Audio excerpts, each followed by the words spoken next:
İsa Mesih Hudayın sözü durmuş coşkunu İsa Mesih Hudayın sözü durmuş coşkunu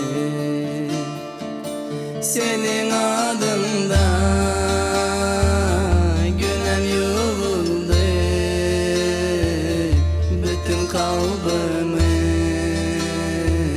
sana tapşırdım senin adında günem yuvuldu bütün kalbimi sana tapşırdım. Salam, mehriban ildeşler. Hoş geldiniz bizim şu günkü programmamıza. Ben sizin şu günkü programma qoşulup bilýäniňizde öğrenşat. Ben her sapar şu gepleşigimde sizin bilen duşmaga sabırsızlyk bilen garaşýan. Ben geçen gepleşiklerimizde günäden üstün bolmak barada öwrenen zatlarymyz size günnülük durmuşyňyzda kömek etýändir diýip umyd etýän. Ben şu günkü gepleşigimi ýene-de şu tema bilen dowam etmekçi. Siz bilýäňiz günäden üstün bolmak baradaky tema bu gaty uly hem biziň Mesih bilen durmuşymyzda ören wajyp. Eger sizde geçen gepleşikler barada soralar bolsa ýa-da bellikler bolsa maňa hökman şu programmaň ahyrynda görýän elektron poçta üstü bilen hat ýollap bilersiňiz. Men hemişe sizden eşitmäge sabırsızlyk bilen garaşýan.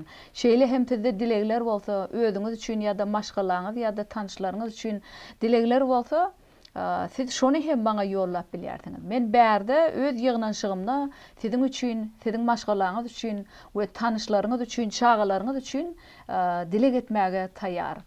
Gelin şu gün Kolosiýalar kitabynyň 3-nji babynyň 1-nji 17-nji aýatlaryna ýene-de bilelikde seredip geçeliň.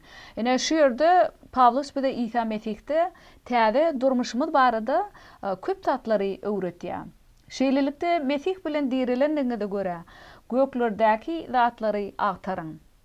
Mesih gökde Hudaýyň sagyna oturandyr. Pikiriňizi dünýäwi zatlara däl-de gökdäki zatlara gönükdiriň. Çünki siz ölensiňiz. Durmuşyňyz bolsa Mesih bilen bile Hudaýda gizlenendir. Mesih siziň durmuşyňyzdyr. Ol aýan bolanda siz hem onuň bilen bile şöhratda aýan bolarsyňyz. Şonuň üçin hem dünýäwi tebigatyňyzda mahsus bolan azgyllygy, ahlaksyzlygy, haram keypi, pis höwesleri we butparallyk bilen deň hasaplanýan açgözlügi öldüriň. Ene şu zatlar üçin Hudaýyň gahar gadaby inýändir. Siz hem bir wagtlar bularyň arasynda ýaşanyňyzda şeýle edipdiňiz. Endi bolsa gahar gadaby, yamanlyklaryň hemmesini özüňizden aýryp taşlaň. Agdyňyzdan hiç bir töhmet we paýyş sözler çykmasyn. Bir-biriňize ýalan sözlemäň. Sebäbi siz köne yaradylşyňyzy, köne urp-adatlary bilen birlikde çykaryp diňdiňiz. Inni Yaradanyň keşfine meňdemekde we onu tanamakda täze yaradylşa besleniň. Bu yaradylşda Ýahudy däl bilen Ýahudynyň sünneti bilen sünnetidiň, nadan bilen skifiň, gul bilen azadyň arasynda hiç bir fark ýokdur. Emma Mesih hemmedatdyr. Şonuň üçin hem ey Hudaýyň saýlan mukaddes hem ediz halky. Rahim şepaгаty, mehribanlygy, pesbärligi, ýumşaklygy we sabır takatlygy besleniň. Bir-biriňize sabırlyk bilen çydaň. Araňyzda öýkü kene bar bolsa, bir-biriňizi bagşlaň. Rabbim sizi bagşlaýşy ýaly siz hem bagşlaň. Bularyň hemmesiniň üstesine de kämil birligi baglaşdyrýan süýge besleniň. Kalbyňyzda Mesihiň rahatlygy höküm sürsin. Çünki siz bir bedeniň agdalary bolup, bu parahatçylyga çağırlansyňyz. Hemişe şükürli bolun. Oy, Mesihiň sözi kalbyňyzyň törüne ornaşsyn. Bütün akyndarlyk bilen bir-biriňize tälim we öwt nasihat beriň. Mezmurlar, öwgi aýdymlar, ruhy nagmalar aýdyp, Hudaýa ýürekden minnetdarlyk bildiriň. Näme etseňizem, aýtsaňyzam, hemmesini Rabbimiz İsa'nın adı bilen yerine yetiriň. Ol arkaly ata Hudaya şükür edin diye. Ene bu Kolosyalılar kitabının 3. babının 1. 17. ayetlerine Pavlus bize ene şu acayip maslahatları beriyor. Haçan da biz şol İsa Mesih'teki täze durmuşumyza göre yaşanmada Pavlus bize bizim günlük durmuşumuzda şu tennäki, günäli tennäki finançlarımızda günäden üstün bolup bilýändigimizi şu bölümde Pavlus bize ýatlatýar. Gaty wajyp zatlar biz görüp geçýäs şu bölümde.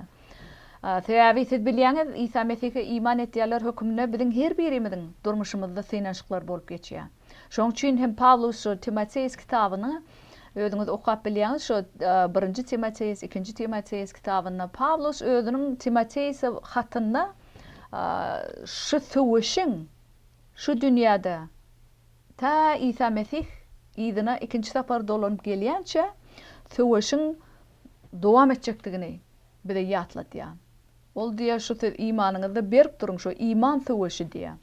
Sebäbi hemişe bizim kalbymyzda Hudaýyň mukaddes ruhy ýaşaýar, hemişe bizim öz tennäki ruh bilen mukaddes ruhyň arasynda söwüş gidip ötýär.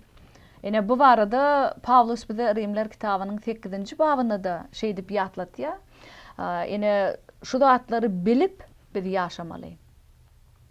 Yine Galatyalılar kitabyna da tapadyny görkezýär bize. Mukaddes ruhda ýaşamada nähili bolýar, tenne ýaşamada nähili bolýar. Pavlus'un bärde aýdyşy ýaly, inni şu wagt biz İsa Mesih'i kalmada kabul eden bolsak, eger oňa öz durmuşymyzy beren bolsak, şol 3. bab 1. ayetde Pavlus bize näme maslahat berýär? Mesih bilen dirilendiňize göre göklerdäki zatlary agtaryň. Mesih gökde Hudaýyň sagyna oturandyr. Pikiriňizi dünýäwi zatlara däl-de gökdäki zatlara gönüp duruň. Çünki siz ölensiňiz. Durmuşyňyz bolsa Mesih bilen bile Hudaýda gizlenendir. Mesih siziň durmuşyňyzdyr diýär. Ene şu 1. 4. ayetlerde Pavlus bize anyk täze durmuşyň nähildigini görkezýär.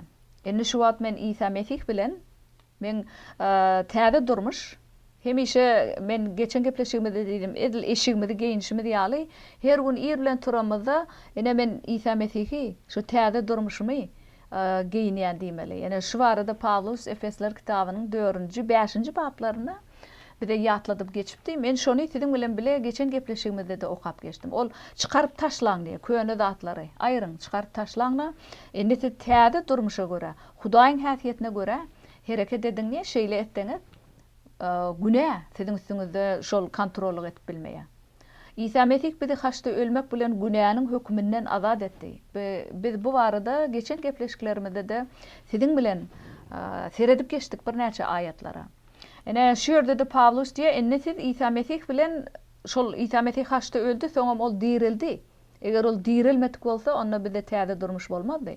Şoň üçin şu simbol, nişan hökmüne Pavlus diýär, enne siz hem İsa Mesih dirilende siz öňkü köne durmuşyňyzdadyňyz. Siz köne durmuşyňyzda öldüňiz, enne täze durmuşyňyzda dirildiňiz diýär. Şoňa göre siz İsa Mesih'i gyryklandyrýan zatlary agtaryň, gökdäki zatlary agtaryň diýär. Sebäbi Hudaýyň paçalygy şu gökdäki zatlar barada. Şoň üçin hem diýär, siz İsa Mesih bilen bile dirilendiňize göre gökdäki zatlary agtaryň diýär. Siziň aňyz Hudaýy gydyklandyrýan zatlarda bolsun diýär.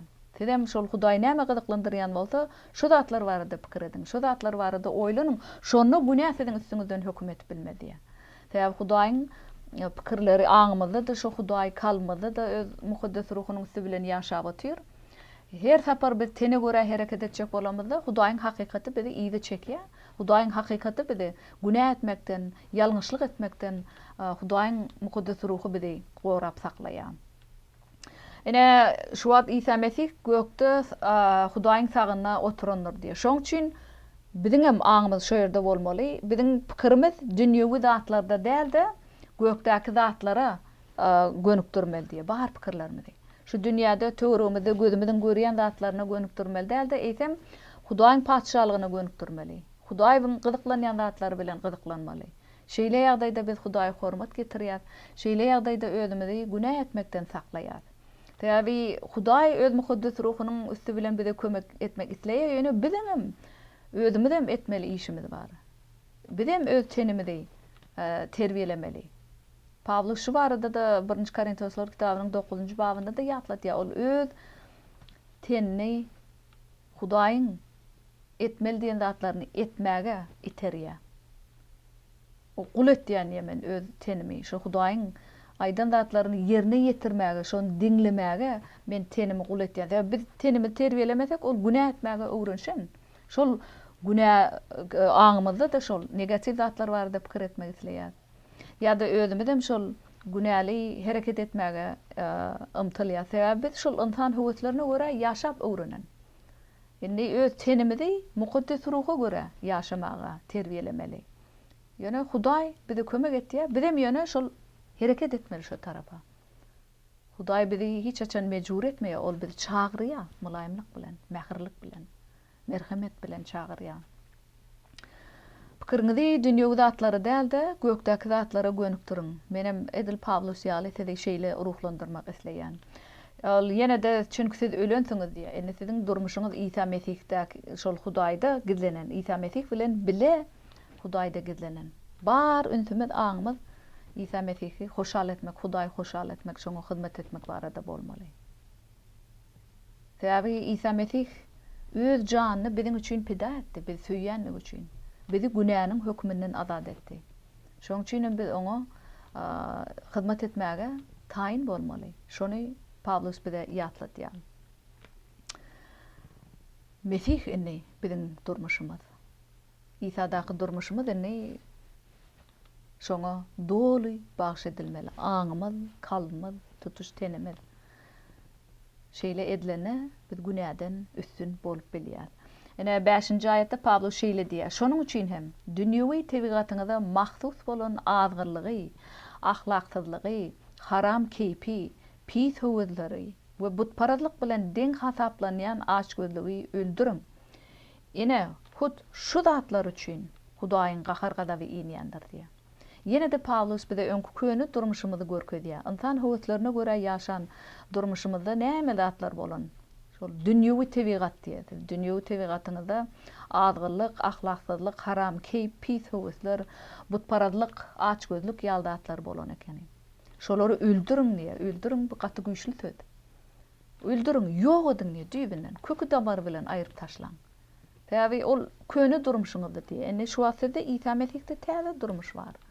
Hudaýyň häsiýetine gabat gelýän durmuş bar. Şoň üçin biz her bir hereketimizde, pikirlerimizde Hudaýdan kömek diläp, sekund kömek sorap, şu Hudaýyň häsiýetine görä hereket etmeli. Hudaýyň häsiýetine görä gürlemeli. Hudaýyň häsiýetine görä pikir etmeli. Şu zatlar bizi günäden gorap saklaýar. Ene şu ýerde aglydan zatlar ahlaksyzlyk diýdik, haram, keyp, butparazlyk, açgözlük şu zatlar üçin Hudaýyň gahar gadaby insanlaryň üstünden inýändir diýär Pawlus. O zatlar bize ýatlatýar şu ýerde. Ýene de 7-nji aýatda şeýle diýär. Siz hem bir wagtlar bularyň arasyna ýaşaýanyňyzda şeýle edipdiňiz. Indi bolsa gahar gadaby ýamanlyklaryň hemmesini özüňizden aýryp taşlaň. Ağzınızdan hiç bir töhmet ve paýyş sözler çykmasyn. Bir-biriňize ýalan sözlemäň. Sebäbi siz köni yaradylşyňyzy, köni urp adatlar bilen birlikde çykaryp zyňdyňyz. Indi Yaradanyň keşfine meňdemekde we onu tanamakda täze yaradylşa betleniň. Ýene de nähili wajyp zatlary Pawlus bize anyk görkezýär. İsa'daky täze durmuş nähili bolmaly. Öňkü şol gahargada butparazlyk bu zatlar siz öňkü köni durmuşyňyzda edipdiňiz diýär. Enne siz şu täze durmuşda şol gahargada ýamanlyklaryň hemmesini düýbinden aýryp taşlaň diýär. Yalan sözlemek, öz araňyzda agdyňyzdan töhmet, paýyş sözler, yalan sözlemek, şu zatlar öňkü köni durmuşda bolan zatlar. Bu zatlar Hudaýyň häsiýetine gabat gelmeýär. Täze durmuşda şu zatlar düýbinden gelişmeýär. Şonu Pawlus bize ýatlatýar. Enne siz şol köni yaradylşyňyzyň öňkü köni durmuşyňyzy urp adatlary bilen birlikde çykaryp taşlaň diýär. Dıňyň, öldürün. öňkü köne durmuşyňyz ölü diýe. Eger İsa Mesih siziň kalbyňyzda ýaşaýan bolsa, ol bizi täze ýaşaýyşda şu ýaşaýyşa çagyrýar. Endi diýe biz şol Yaradanyň Hudaýyň keşfine meňdemekde hem ony tanamakda. Täze yaradylşa betlenmeli. Täze yaradylşda, täze ýaşaýyşda ýaşamaly. Şoňa görä hereket etmeli. Täze ýaşaýyşa görä. Hudaýyň mukaddes ruhunyň üstü bilen. Men öz durmuşymda da her sapar täze ýatlatýan şu zatlary men öwrenýän siziň bilen. Her sapar şu programmalary taýarlamna men hem şu zatlary siziň bilen bile öwrenip oturýarym. Täze ýaşaýyş näme, köne ýaşaýyş näme? Dünýäwi tebigatyma görä men näde? Dyrjaşma, töweş gidip otur. Pawlus diýdi bu tä durmuşymyň ahyryna çelli töweş gitýär. Ýöne biz hemişe Hudaýyň mukaddes ruhuna daýanyp kömek sorap, ynamda berk durup bilýär.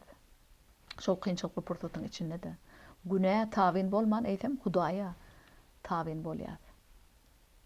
11-nji aýatda şeýle diýär täze yaradylş barada. Bu yaradylşda Yahudi däl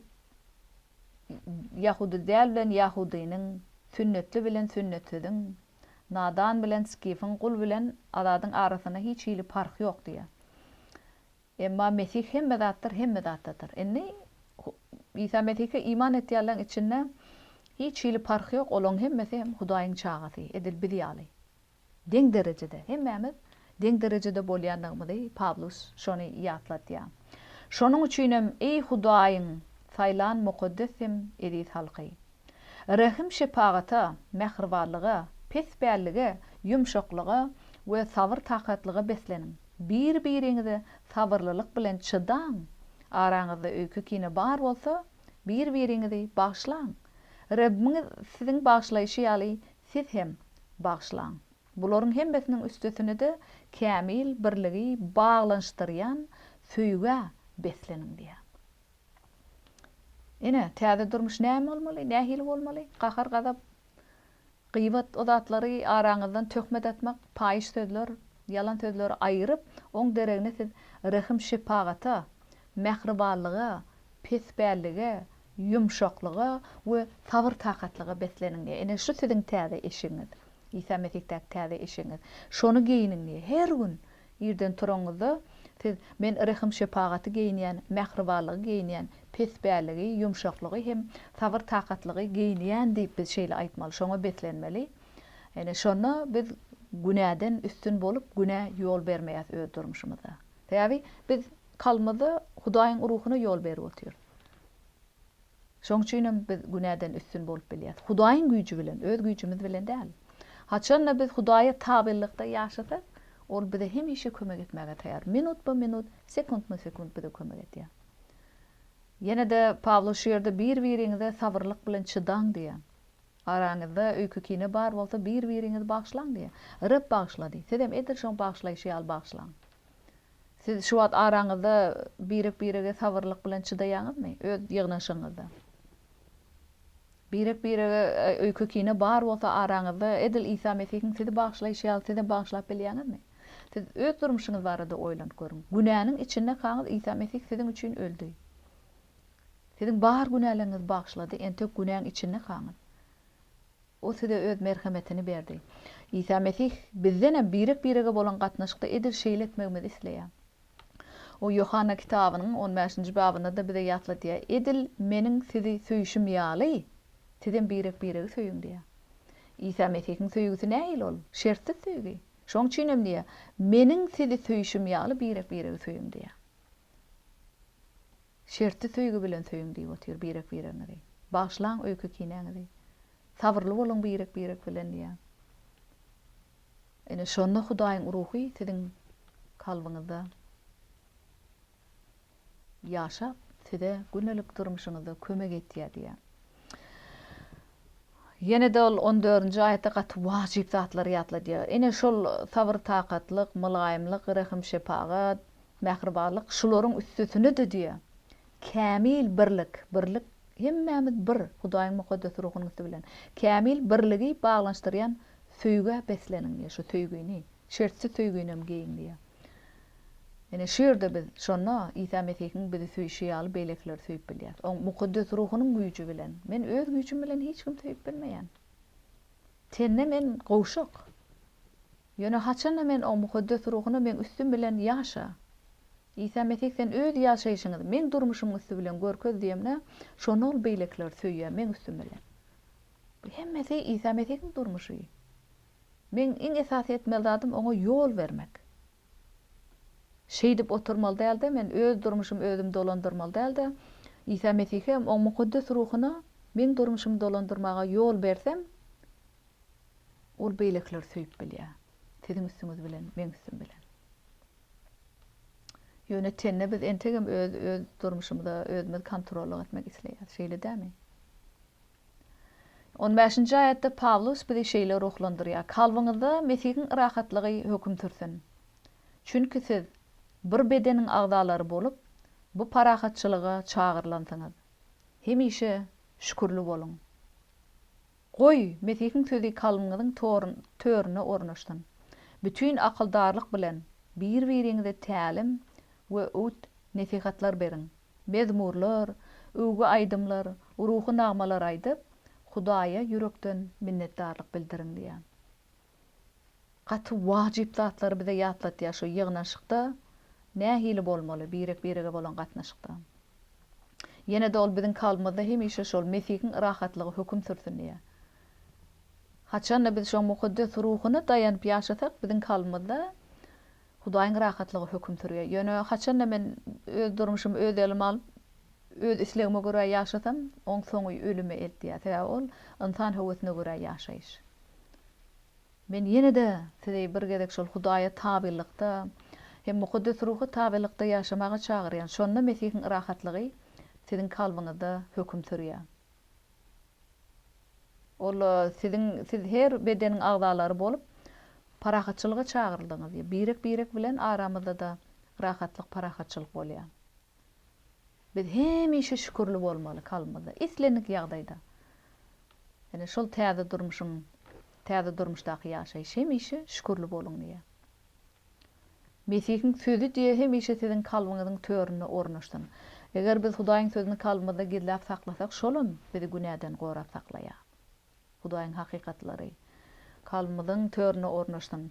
Bütün akyldarlyk bilen birek-birege biz hemişe tälim hem öwt nesihatlar berip ýaşamaly. Şol İsa'daky täze durmuş. Siz öz araňyzda şeýle etýäňiz, şu akyldarlyk bilen birek-birege tälim öwt nesihat berip ýaşaýaňyzmy? Hem kalbyňyzda siz şükürlimi, minnetdarmy Hudaýa? Ýene-de Pawlus diýen mezmurlar aýdyň öz araňyzda, öwgi aýdymlaryny aýdyň, ruhy nagmalar aýdyp, Hudaýa yürekden minnetdarlyk bildirin diýär. Kalbyňyzda yürekden, sap yürekden minnetdarlyk bildirip ýaşaň diýär. Islenik ýagdaýda. Diňe hem de zat gowy bolan wagtynda däldi. Islenik ýagdaýda Hudaýa minnetdarlyk bildirip ýaşamyzda ýene şonu biz Hudaýa tabilikda, Hudaýyň goragasyna ýaşaýat. Günä bizi kontrollyk etmeýär. Günäden üstün bolup ýaşaýat şeýle ýagdaýda. Menem sizi öz araňyzda şeýle etmäge çagyrýan. Birek-birege öwt nesihat berin. Mezmurlar, öwgi aýdymlaryny aýdyp Hudaýa hemişe kalbyňyzda sap yürekden minnetdarlyk bildirmäge çagyrýan. Ýene 17-nji aýatda da Pawlus şeýle diýär bize: "Näme etseňizem, aýtsaňyzam, hemmesini Rabbimiz Isanyň ady bilen ýerine ýetirin. Ol arkaly Ata Hudaýa şükür edin" diýär. Näme etseňizem diýär. Agdyňyzdan çykýan her bir söz, hem eliňiz bilen etýän her bir işiňiz, her bir zatda. Şolaň hemmesine de Rabbimiň Isaň ady bilen ýerine ýetirin diýär. Hemişe. Näme etseňiz, näme diýseňizem siz hemişe aňyňyzda men şuny Hudaýyň adyna, Hudaýyň hormaty üçin etýän diýip özüňize ýatlatmaly. Isaň ady bilen ýerine ýetirmiş ony. Hem şol İsa arkaly Ata Hudaýa hemişe şükür edin diýär. Ene şu täze durmuş, täze ýaşaýyş İsa Mesih'de. Şeýle ýaşaýyş Hudaýa hormat getirýär. Şeýle ýaşaýyş bizi günäden üstün bolmaga kömek etýär. Şeýle ýaşaýyş mukaddes ruha tabilikda ýaşap bizi günä etmekden gorap saklaýar. Ene şu zatlary bizi ýatlap ýaşamaly. Bide Hudaý mukaddes ruhda ýaşap günäli insan tebigatymyzy besetmegi öz mukaddes sözüne wada berýär. Hem şol mukaddes ruhyň miwelerini agtarmagy bize tawşarýar. Mukaddes ruhyň miwelerini siz bilýäňiz, bu näme? Galatiyalar kitabynyň 5-nji babynyň 20-nji aýatyna ruhyň miweleri bolsa şulardyr: süýgi, şatlyk, parahatlyk, sabırlylyk, mähribanlyk, ýagşylyk, sadyklyk, ýumşaklyk we özüňe erkedip bilmeklik. Bu zatlara karşı çykýan kanun ýokdur diýär. İsa Mesih'e degişli bolarlar öz insan höweslerini we joşgularyny haça çüýlendirler. Mukaddes ruh bize täze ýaşaýyş berýär. Şoňa görä-de gelin oňa eýereliň diýär. Ene bärde gowmatlygat berilýär bize. Mukaddes ruhyň miwelerini biz islemeli öz durmuşymyzda. Hem daşarda şu İsa iman etmeýärler biziň durmuşymyzda seredenne olar mukaddes ruhyň miwelerini bizde görýärmi? Olar biziň durmuşymyzda süýgi, şatlyk, parahatlyk, sabırlylyk, mähribanlyk, ýagşylyk, sadyklyk, ýumşaklyk zatlar görýärlermi bizde? Hem öz durmuşymyzda, öz tenimizde erketip ýaşaýar şu zatlar görýärmi? Beýleki bize seredýärler. Şoň üçin İsa diýdi, haçan biz hakykatdan İsa Mesih'iň izine eýerýän bolsak, şu biriniň eýerýändigini ýa-da däldigini olaryň ruhy miwelerinden görüp bolýar. Şu zatlar bar bolsa, mukaddes ruhyň miweleri İsa iman etýärlerde bar bolsa, onda olar hakyky imany adam ýa-da aýal. Yine de 24-nji aýatda näme diýär bize? Pawlus gaty wajyp zat diýär. İsa Mesih'e degişli bolarlar öz insan höweslerini we joşgularyny haça çüýlendirler diýär. Biz şu wagt İsa Mesih'e degişli. Şoň üçin men öz insan höweslerimizde göre ýaşaman onu haça çüýledik. Başgaça aýdanda ol öldürilmeli, ýok edilmeli. Indi biz mukaddes ruh bilen täze ýaşaýşa görä ýaşamaly. 25-nji aýatda diýär, mukaddes ruh bize täze ýaşaýyş berýär. Şoň üçin hem gelin oňa eýereliň diýär. Men hem şu günki gepleşigimiziň üstü bilen tedi şol mukaddes ruhdaky täze ýaşaýyşda ýaşamaga çagyrýan. Hem mukaddes ruhy Hudaýyň ýoluna eýermege tedi çagyrýan. Köne zatlar aýryp taşlan. Täze eşikleriniz geýin, mähribanlyk, sabırlyk, mukaddes ruhyň miweleri. Ene şonda siz günäden üstün bolup bilersiňiz. Gynantagan biziň şu günki gepleşigimiz tamamlanýar. Men sizi ýene-de eneki gepleşige goşulmaga çagyrýan. Häzirlikçe hoş, sag bolun. Senin adında günem ýoguldy, bütün kalbimi sana tapşırdım.